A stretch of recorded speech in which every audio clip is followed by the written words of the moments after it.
নমস্কার বন্ধুরা, আজকে আমি সজনে ফুল দিয়ে বেগুন আলু চচ্চড়ি বানাবো। তো দেখুন, সজনে ফুলগুলো ভালো করে ধুয়ে নিয়েছি, বেগুন আলুগুলো কেটে ধুয়ে নিয়েছি। কড়াইয়ের মধ্যে এবার তেল দিয়ে দিচ্ছি, দেবো শুকনো লঙ্কা, কালো জিরে,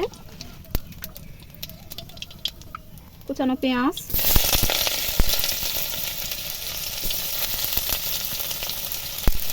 কেটে রাখা কাঁচা লঙ্কা,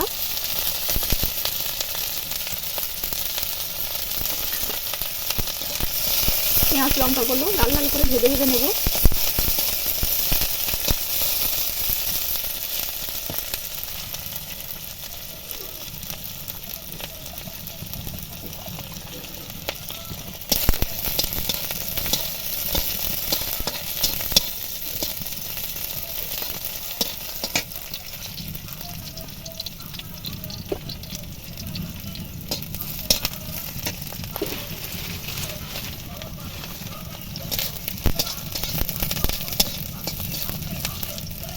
পেঁয়াজ লঙ্কা লাল হয়ে গেছে, এবার বেগুন আলু দিয়ে দেব।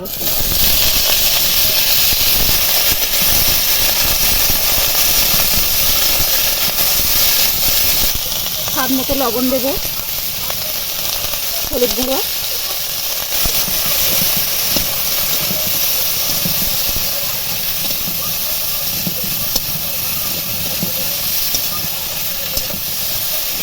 বেগুন আলুটা সেদ্ধ হওয়ার জন্য একটু ঢাকা চাপা দেবো। মাঝখানে আমি একবার ঢাকা খুলে নেড়ে দিয়েছিলাম, আবারও ঢেকে দিয়েছিলাম, আবার খুলছি ঢাকাটা।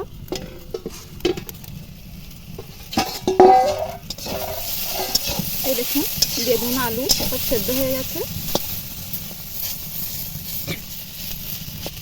এবার আমি ফুলগুলো দিয়ে দেবো।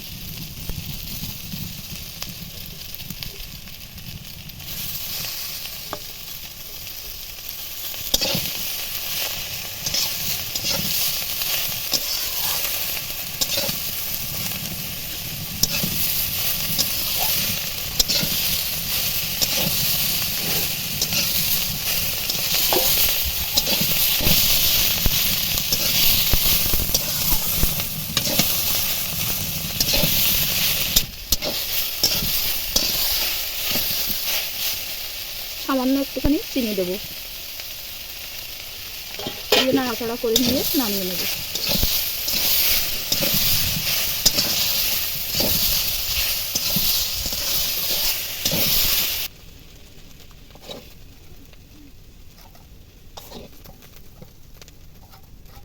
বন্ধুরা, আমার সজনে ফুলের চচ্চড়ি একদম রেডি।